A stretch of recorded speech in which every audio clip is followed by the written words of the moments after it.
Hai guys, balik lagi ya. Jadi hari ini kita langsung lanjut aja untuk membahas lanjutan dari video Lausa yang minggu lalu, ya kan? Masih ingat dong pelajaran kita minggu lalu tentang apa? Nah, untuk sesi kali ini ya, Lausa akan membawakan tentang otot dan juga tulang, dimana pada video sebelumnya itu Lausa katakan ada 206 jumlah tulang yang ada di seluruh tubuh kita. Jadi untuk hari ini itu yang akan kita bahas. Tapi sebelum kita masuk kepada tulang itu sendiri, nah Lausa hanya sekedar mengingatkan saja, ingat ya, sistem gerak. Nah, sistem gerak itu terbagi menjadi dua. Yang pertama adalah alat gerak aktif. Yang kedua adalah alat gerak pasif. Nah, yang alat gerak aktif itu adalah otot. Lalu kemudian yang kedua adalah alat gerak aktif, di mana alat gerak aktifnya dilakukan oleh tulang, gitu ya. Nah, jadi pada kesempatan kali ini Lausa langsung lanjut aja, kita akan membahas tentang otot. Nah, otot itu bisa kita bagi-bagi. Kenapa dikatakan dibagi-bagi? Supaya kita lebih mengenal lagi sebenarnya otot ini gunanya bagi tubuh itu apa-apa aja. Seperti itu ya. Yang pertama, pembagian otot berdasarkan cara kerjanya. Nah, jadi berdasarkan cara kerja otot itu bisa dibedakan menjadi dua. Yang pertama adalah otot antagonis dan yang kedua adalah otot sinergis.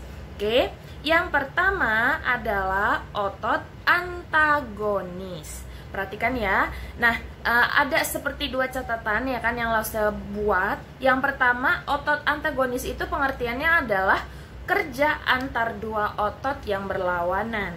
Sudah, itu simpelnya supaya kamu lebih gampang untuk mengingatnya.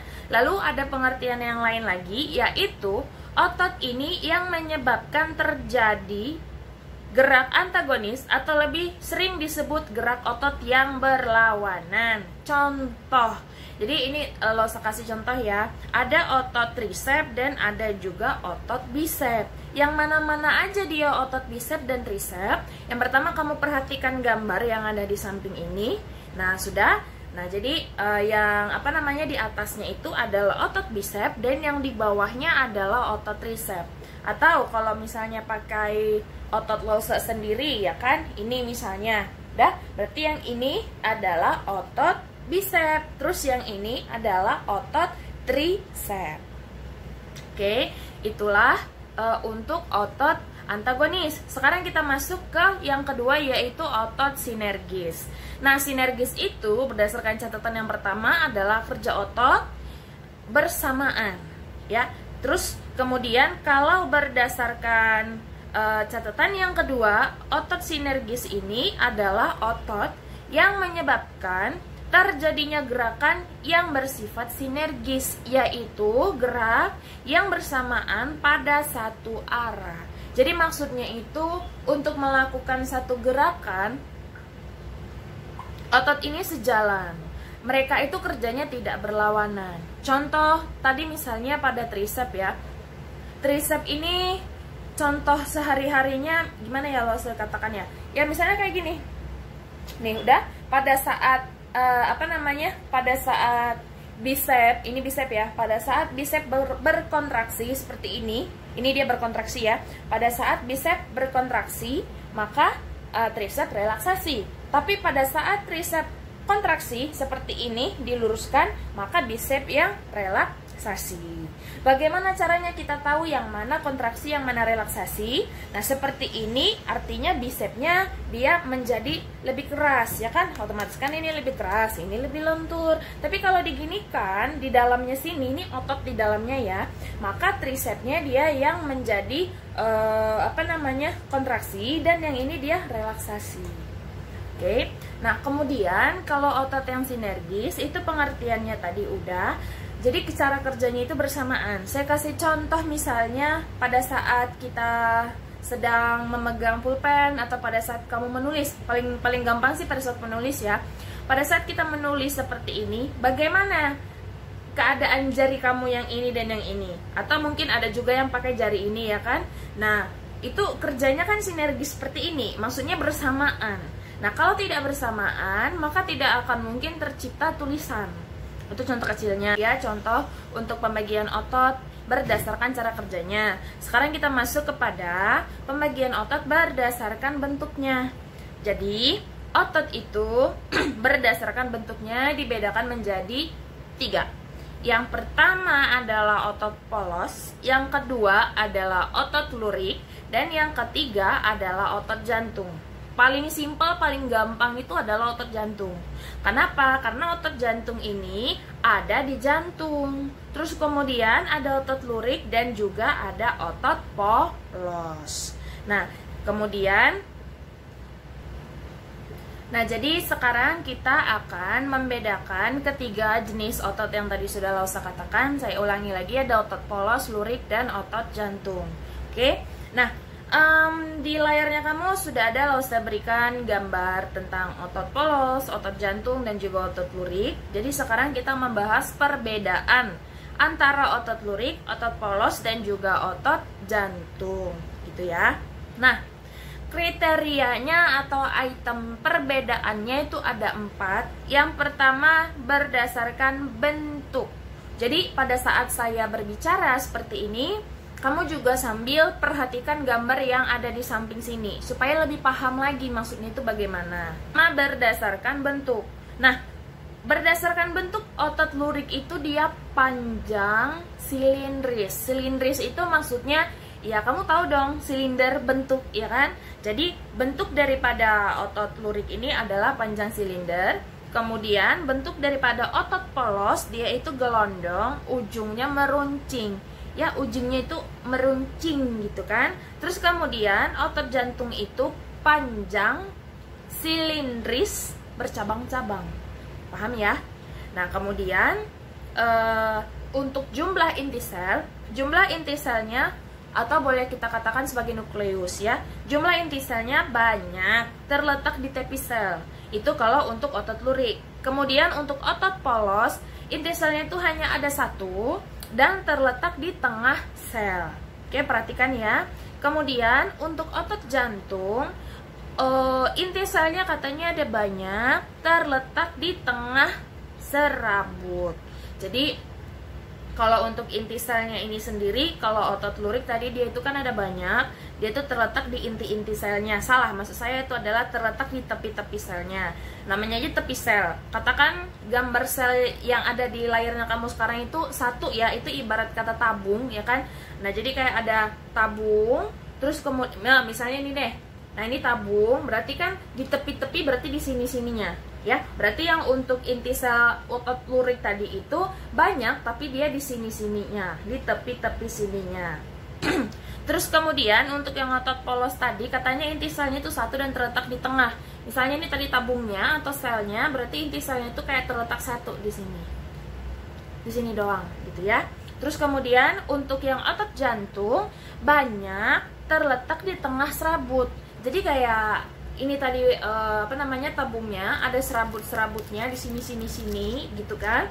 Terus kemudian inti selnya tuh ada banyak. Jadi kayak di sini serabutnya, inti selnya mah nempel-nempel aja di sini nempel gitu ya. Kemudian kita masuk kepada sistem kerja atau cara kerjanya. Nah, untuk otot lurik, cara kerjanya itu dipengaruhi oleh kesadaran. Artinya apa? Artinya otot lurik ini diperintahkan oleh otak. Sudah. Kemudian untuk otot polos itu kerjanya tidak dipengaruhi oleh kesadaran. Artinya apa? Artinya pada saat kita tidur, pada saat kamu tidak sadar maksud Lausa itu bukan berarti pingsan ya.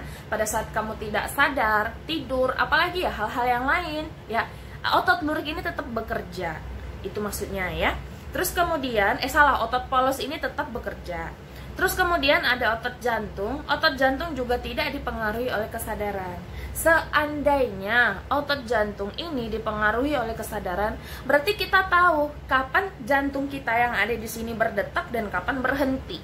Ya, itu maksudnya. Jadi karena jantung ini sangat vital, sangat urgent bagi tubuh, jadi tidak boleh dipengaruhi oleh otak. Kemudian ada gerak dan juga ketahanan, ya maksudnya itu adalah bagaimana gerakannya cepat atau lambat. Nah, itu maksud daripada gerak dan ketahanan. Ya, untuk otot lurik, cepat, tidak teratur, dan cepat lelah. Jadi otot lurik ini kerjanya cepat gitu kan, atau kayak sigap, apalagi ya bahasa lainnya ya pokoknya cepat tangkap gitu, akan tetapi dia punya kelemahan, yaitu tidak teratur dan cepat untuk lelah. Ya ibarat kata seperti kita, saya atau kamu pada saat kita melakukan jogging, ini contoh kecil ya. Pada saat kita jogging tapi kita mengejar jarak, yang kita kejar itu adalah jarak, tidak mementingkan waktu, bagaimana nanti efeknya terhadap tubuh kita? Pasti kita tuh langsung kayak capek, ya kan? Pengen istirahat dulu, pengen minum, dan lain-lain sebagainya. Nah, tapi kalau misalnya pada saat kita lari, kita instan, maksud saya itu kita konstan menjaga langkah kaki kita. Misalnya kamu tuh jogging selama 1 jam non-stop, akan tetapi pelan-pelan, ya kan? Nah, berarti ada di situ kontrol, yang dalam artian tidak cepat lelah.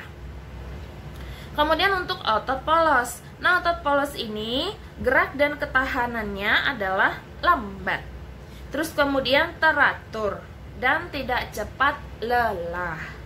Itu dia ya. Jadi untuk otot polos sendiri, untuk dia memproses segala sesuatunya itu lambat. Terus kemudian tapi teratur dan tidak cepat lelah, kayak hampir kebalikan dari otot lurik ya.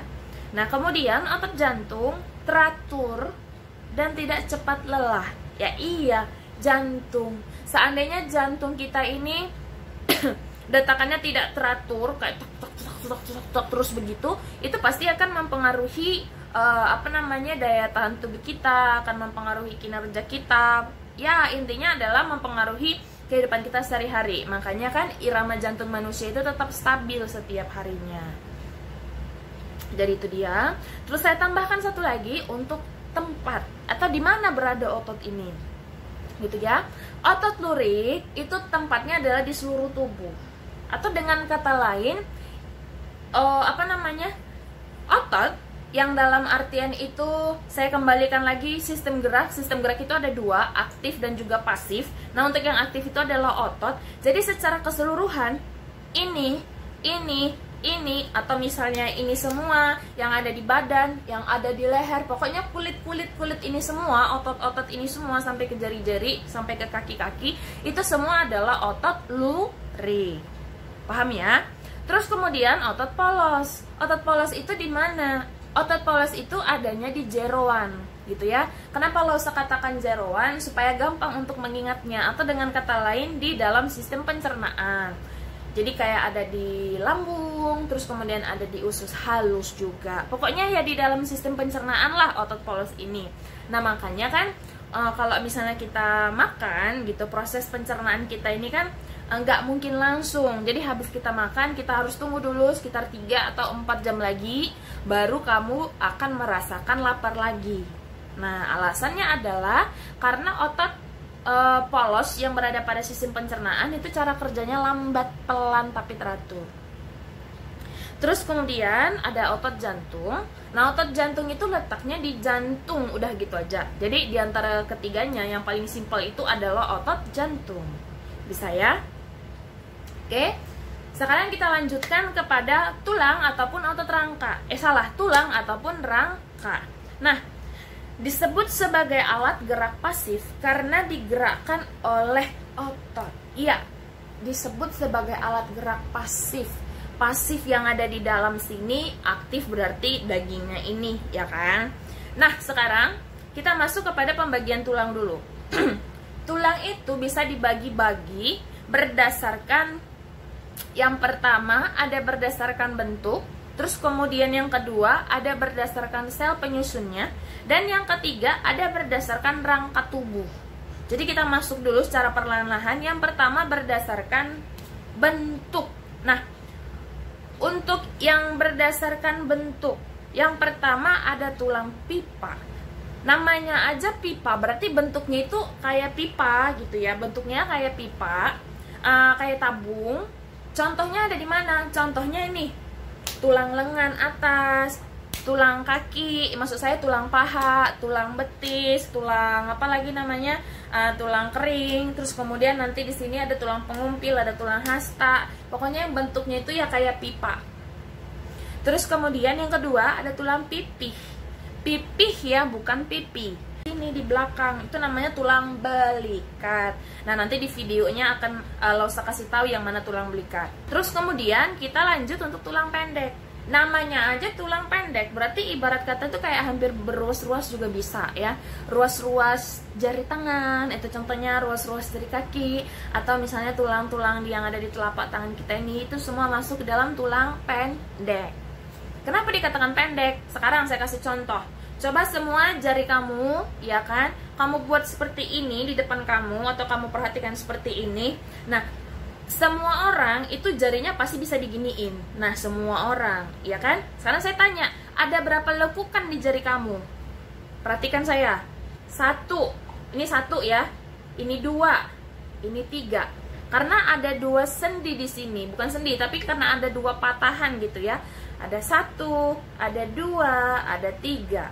Sudah, bandingkan sama tulang yang panjang ini, yang kita sebut tadi sebagai tulang pipa. Bisa?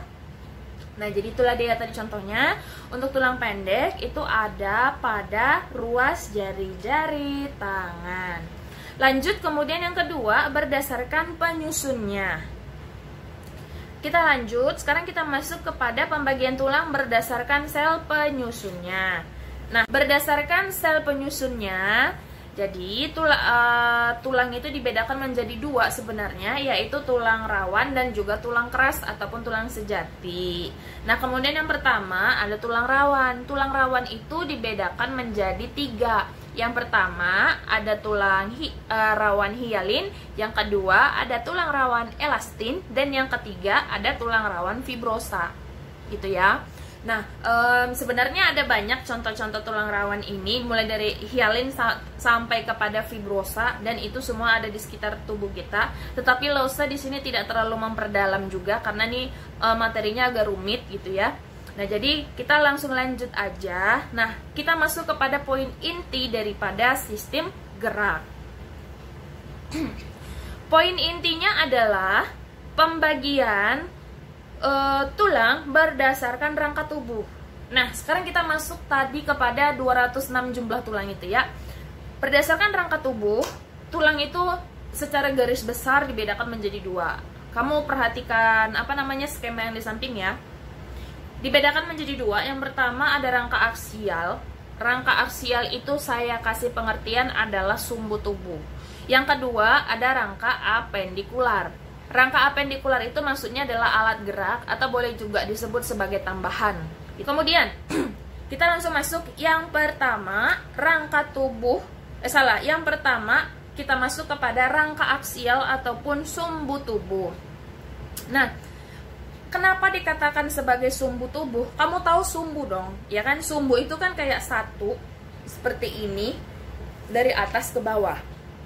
Udah, berarti di tubuh kita rangka aksial itu dia dimulai dari sini, dimulai dari ubun-ubun sampai ke anus kita. Nah, jadi mulai dari ubun-ubun sampai ke anus itu disebut dia sebagai rangka aksial. Dan rangka aksial ini masih bisa lagi dibedakan berdasarkan letaknya. Yang pertama, tulang tengkorak. Tahu dong kamu tengkorak? Ya, kalau secara secara umum ini tengkorak. Ya kan? Ini sebenarnya ini tengkorak yang diselimutin diselaputin oleh kulit ataupun otot, ya kan? Nah, tapi kalau seandainya muka Lausa ini tidak dilapisi oleh otot, berarti sama dong, muka saya seperti gambar di samping, tengkorak gitu. Nah, untuk tengkorak ini sendiri pun dibedakan menjadi 2. Jadi itu kayak misalnya dari sini, dari ubun-ubun ini ya, itu berarti itu kayak dibelah 2 seperti ini. Ini tulang kepala belakang, ini tulang wajah. Jadi untuk tulang tengkorak juga masih dibedakan menjadi 2, yaitu tulang tempurung kepala dengan tulang wajah. Terus kemudian tulang badan. Nah, tulang badan itu dibedakan menjadi 4 bagian. Yang pertama ada dia tulang dada, namanya aja tulang dada, berarti ini sekatnya ya, sekatnya di sini. Terus kemudian ada tulang belakang, berarti langsung putar ke belakangnya sebelah sini. Nah, terus kemudian yang ketiga ada tulang rusuk. Ya tahu dong tulang rusuk ya kan, yang di sini langsung kayak gini tuh ke belakang sana. Terus kemudian ada tulang panggul. Sebenarnya sih bukan tulang panggul ya, tapi Lause revisi yaitu tulang gelang. Ya, tulang gelang. Kenapa dikatakan gelang? Karena dia melingkar. Yang pertama ada tulang gelang panggul yang pinggang kita ini ya. Terus kemudian yang kedua ada tulang gelang bahu ini. Ini juga kan kalau kamu perhatikan ini melingkar seperti ini. Itulah alasannya kenapa dikatakan tadi dia sebagai tulang gelang. Kemudian kita masuk yang kedua adalah rangka apendikular. Nah, rangka apendikular ataupun tulang tulang-tulang tambahan itu secara garis umum terbagi menjadi dua berdasarkan letaknya, yaitu yang pertama tulang lengan atas tangan, yang kedua tulang lengan bawah kaki kita sendiri gitu ya. Oke, berarti sekarang kita masuk kepada penjabaran daripada tulang-tulang ini di seluruh tubuh kita. Perhatikan baik-baik. Oke.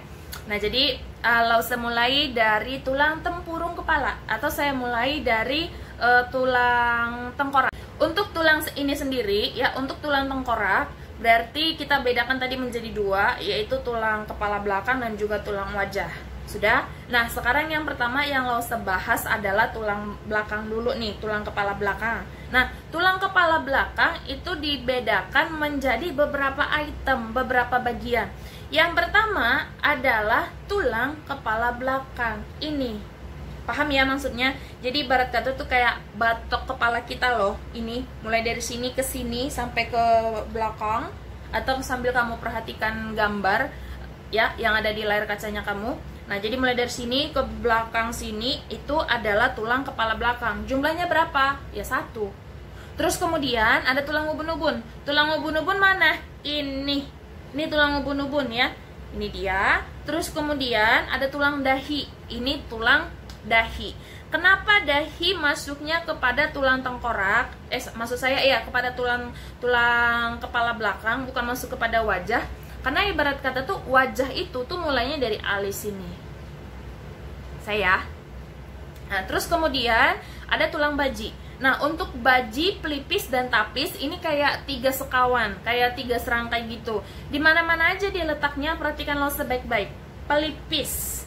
Sudah, saya selalu mulainya itu dari pelipis dulu. Karena pelipis itu paling gampang, itu di tengah-tengah. Jadi ini sama ini. Jadi ini sama ini. Itulah kenapa dikatakan di situ jumlahnya ada 2. Maksudnya adalah bagian kanan dan juga bagian kiri.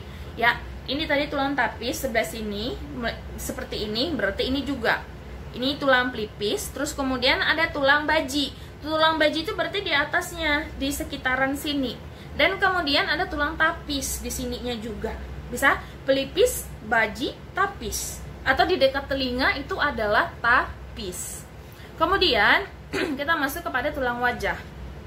Untuk tulang wajah sendiri, kita mulai dari tulang mata. Sudah, mata ini, tapi sebenarnya bukan mata, yaitu air mata. Di sebelah sini, itu letak daripada air mata kita ya. Lubang air mata. Jadi, 2 tulang air mata, 2 tulang hidung, karena lubangnya ada 2, 2 tulang pipi, 2 tulang rahang atas. Kenapa dibilang ada 2? Dibelah 2, bagian kanan dan kiri. Terus kemudian 2 tulang rahang bawah, yaitu bagian kanan dan juga bagian kiri. Lalu yang terakhir adalah tulang pangkal lidah. Ya, pangkal lidah kan nggak mungkin Lause copot gitu, berarti dia kayak ada di dalam sini gitu ya.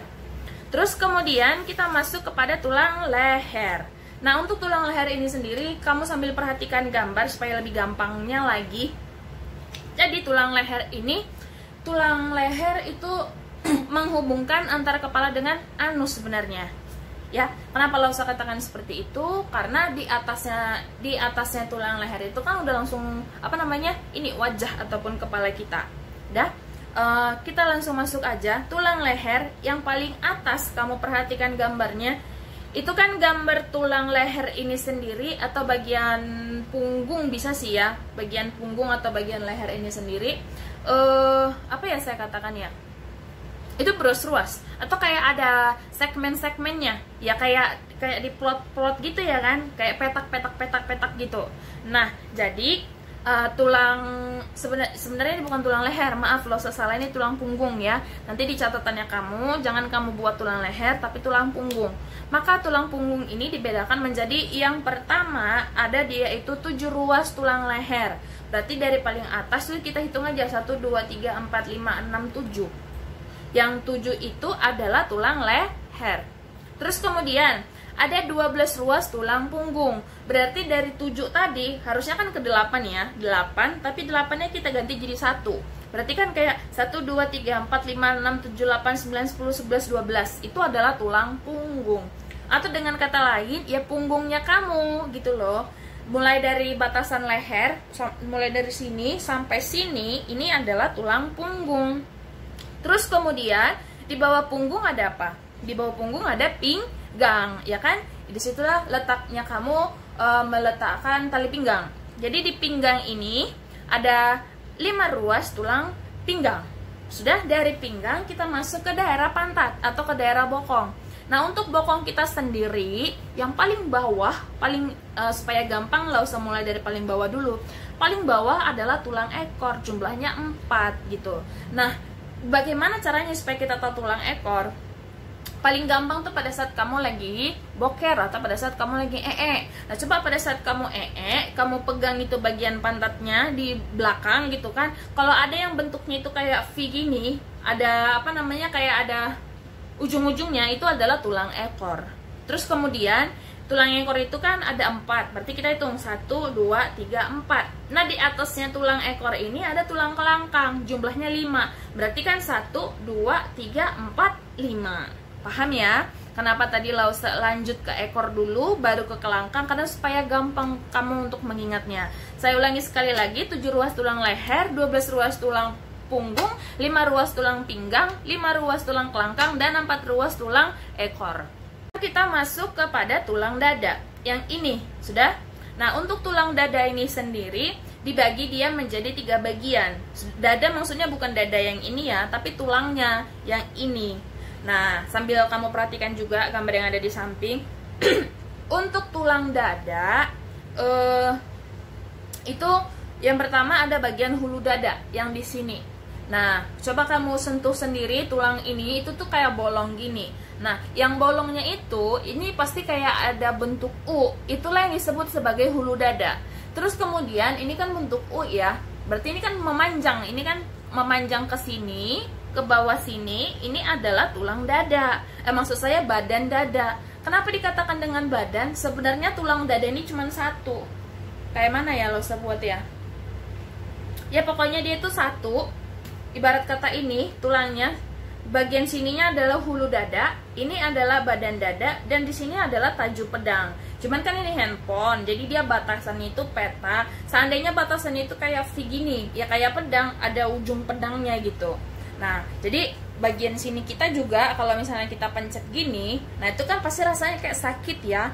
Nah, sakit itu karena kamu tuh menyentuh tulang tajuk pedang. Ya tajuk pedang kalau diginiin memang sakit, jadi jangan heran. Lalu kemudian kita masuk kepada tulang rusuk. Nah, untuk tulang rusuk sendiri dibedakan menjadi 3 bagian. Ada yang dikatakan sebagai rusuk sejati, ada 7 pasang. Pasang maksudnya ya dari sini dan juga dari sini. Paham ya? Berarti kan kalau ditotalin ada 14. Sama aja sih sebenarnya. Terus kemudian ada rusuk palsu. Rusuk palsu itu jumlahnya ada 3. Dan yang terakhir ada rusuk melayang. Rusuk melayang itu jumlahnya 2. Kenapa dikatakan sebagai rusuk sejati? Karena rusuk itu melekat atau lengket dari tulang dada sini sampai ke tulang punggung. Sudah? Dari sini sampai sini, sampai ke tulang punggung lengket, ibarat kata lengket gitu ya. Itulah yang dikatakan sebagai tulang sejati. Nah, rusuk palsu, kenapa dikatakan sebagai rusuk palsu? Karena rusuknya itu dia nggak mulai melekat atau lengketnya itu bukan di tulang dada, tetapi di rusuk sejati. Ibarat kata kayak nebeng loh ujungnya itu ya. Sambil kamu perhatikan gambarnya juga. Terus kemudian yang terakhir adalah rusuk melayang. Nah, dikatakan rusuk melayang ibarat kata dari belakang sini, pokoknya misalnya badan loso yang sini itu adalah tulang belakang. Tulang rusuknya adalah tangan saya sendiri. Berarti itu kayak gini. Paham nggak maksudnya? Dari belakang. Jadi nggak nyampe, aturannya kan nyampe kayak gini ya di tulang dada, tapi dia kayak gini, kayak rusuknya itu kebuka. Itulah yang dikatakan sebagai rusuk melayang. Jumlahnya ada 2. Jadi kayak dari belakang sini ada, tapi gitu, nggak nempel di tulang dada. Itulah yang disebut sebagai tulang rusuk melayang. Dia melayang-layang. Terus kemudian ada tulang gelang bahu. Nah, untuk tulang gelang bahu sendiri ada 2 bagian, yaitu tulang selangka dan tulang belikat yang jumlahnya 2 dan 2 ya. Kenapa 2-2? Seperti yang saya katakan tadi, bagian kanan dan bagian kiri. Yang pertama tulang selangka. Tulang selangka yang mana, Lausa? Sambil kamu perhatikan gambarnya, sambil kamu perhatikan juga di sini. Tulang selangka itu yang ini. Jadi kalau misalnya orang kurus gitu badannya, ini tulangnya pasti kelihatan. Atau kamu sentuh sendiri deh, pas banget seperti yang saya sentuh. Nah, ini adalah tulang selangka. Sampai sini dia. Jadi kayak dari sini ke sini. Terus kemudian tulang belikat. Tulang belikat itu yang ini. Ini pokoknya daerah yang saya pijit ini. Ini ya, ini adalah tulang belikat. Sama jumlahnya 2, berarti ada di sini dan ada di sini. Lalu kemudian ada tulang gelang panggul. Nah, untuk tulang gelang panggul ini mulai dari tulang gelang panggul sampai ke tulang apendikular, Lausa nggak bisa praktekin pakai badan sendiri. Jadi kamu perhatikan gambar. Untuk tulang gelang panggul dibedakan menjadi 3. Ada tulang usus, tulang kemaluan, dan tulang duduk.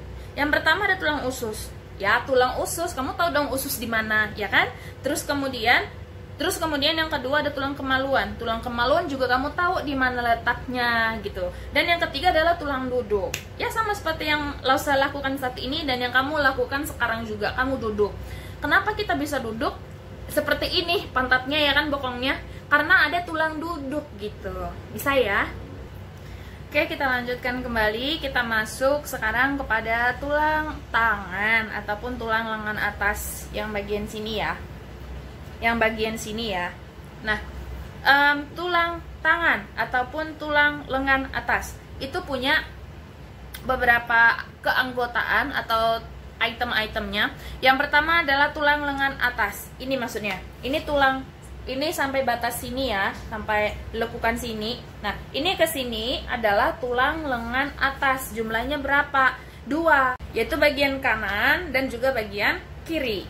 Terus kemudian ada tulang hasta. Nah, perhatikan.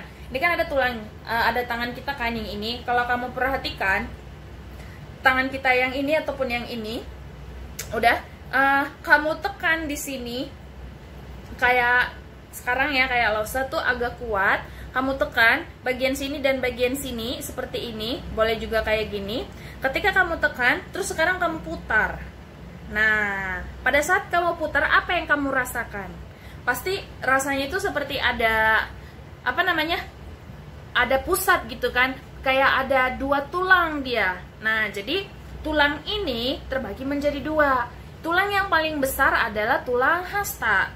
Kemudian tulang yang kecilnya adalah tulang pengumpil. Yang mana itu, Lausa? Nah, makanya saya katakan kamu pegang, sudah. Jadi titiknya di sini. Perhatikan ya, yang bagian ke kiri ini atau yang ini adalah tulang pengumpil. Lupa Lausa. Ini adalah tulang pengumpil. Hasta yang mana? Yang ini. Berarti kebalikannya. Yang ini adalah tulang hasta. Ini tulang pengumpil, ini tulang hasta. Kan dia ada 2. Tapi kalau kita pegang kayak gini, kayaknya 1 tulangnya kan. Tapi ternyata ada 2. Jadi caranya kamu pegang dari sini. Nah, seperti itu ya. Terus kemudian ada tulang pergelangan tangan. Tulang pergelangan tangan yang mana? Ya pasti ini, namanya aja pergelangan tangan ya kan. Berapa jumlahnya pergelangan tangan ini? Ada 8. 8-nya bagaimana? Ya tinggal dihitung aja tulang-tulangnya di sini. Muter ke sini, itu totalnya ada 8. Kemudian ada tulang telapak tangan. Ya ini telapak tangan kita, ya kan, ataupun yang ini. Nah, untuk telapak tangan sendiri ada berapa tulangnya? 5. Bukan 6, bukan 10 gitu.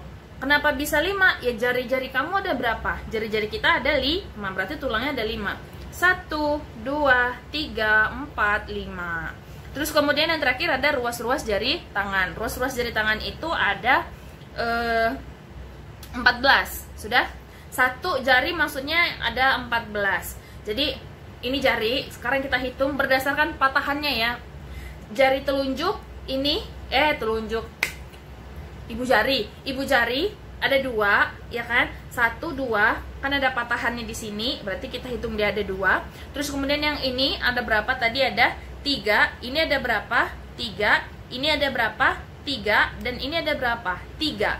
Kalau di total semuanya ada 14 ruas, bukan 14 tulang ya, karena ini adalah tulang, tapi tulangnya punya ruas, yaitu ini. Oke, jadi Rosa harapkan bisa. Terus kemudian kita masuk kepada tulang kaki.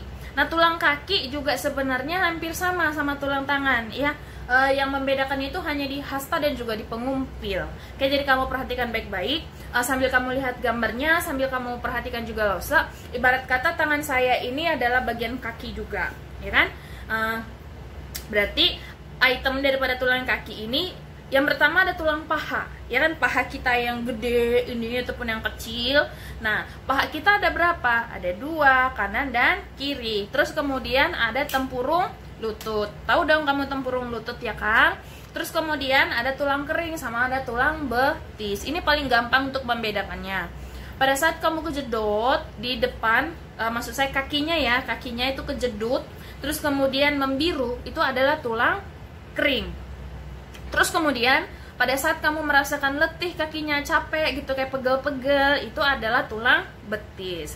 Jadi tulang kering sama tulang betis itu di depan-depanan. Di depan tulang kering, di belakangnya adalah tulang betis. Inilah posisi daripada tulang kering dan juga tulang betis untuk kaki kita. Lanjut untuk tulang pergelangan kaki. Nah, pergelangan kaki ini atau ya anggap saja tangan Lause ini adalah kaki gitu kan. Jadi di pergelangan ini ada 7 katanya, untuk satu ya, satu dia ada 7. Berarti kalau kita totalin ada berapa? Ada 14 untuk pergelangan kaki. Terus kemudian untuk telapak kaki. Nah, telapak kaki juga sama, ada 5 dia tulangnya. Berarti kalau kita total ada berapa? Ada 10. Kita lanjut lagi, ada ruas-ruas jari kaki. Sama ya, tadi jari kakinya, sambil kamu perhatikan jari kaki kamu, itu kan ada patahan-patahannya juga kan, dan jumlahnya ada 14. Jadi untuk topik kita kali ini Lausa sudahi sampai di sini dulu. Berarti untuk minggu depan kita lanjut kepada seperti posisi duduk yang benar. Kemudian kita masuk kepada penyakit-penyakit. Dan untuk minggu depan juga Lausa akan langsung memberikan exercise kepada kalian ya. Nanti exercise-nya tidak kalian tulis, tapi akan Lausa buat dalam bentuk Google Form atau apa lagi tuh aplikasi lainnya ya. Jadi dipersiapkan dirinya minggu depan untuk untuk exercise bersama dengan Lausa. Dan 2 minggu lagi dimulai dari hari ini ya. Dimulai dari hari ini 1 minggu lagi kita masih exercise dan ditambah dengan kita bahas tentang penyakit-penyakit. Dan 1 minggunya lagi berarti kamu sudah langsung masuk kepada penilaian harian ataupun daily test ya. Daily testnya apa? Tentang sistem gerak ini sendiri. Jadi sengaja dari jauh-jauh hari sudah Lausa beritahu supaya kamu ada persiapan. Dan pada saat nanti pada saat nanti kita daily test atau ujian, saya akan koreksi catatannya kamu. Jadi Lausa tidak meminta sekarang kamu mengerjakan catatan, tapi silakan kamu cicil-cicil sedikit demi sedikit, karena kan pasti ada banyak ya yang Lausa katakan, dan itu semua harus ada di buku kamu. Kamu juga boleh lihat dari buku paket atau misalnya dari sumber lain juga nggak apa-apa, tapi paling utama adalah yang dari Lausa karena saya yang mengajari gitu ya. Nah, kamu buat catatannya, 2 minggu lagi akan dikumpulkan dalam bentuk foto maksud Lausa, terus kamu kirimkan ke saya supaya saya nilai. Jadi pada saat ujian nanti kamu kerja, saya juga kerja, seperti itu ya. Jadi cukup sekian untuk topik kita hari ini. Lausa sudahi sampai di sini. Sampai ketemu di video pembelajaran kita untuk minggu depan. See you, dadah semuanya. Terima kasih.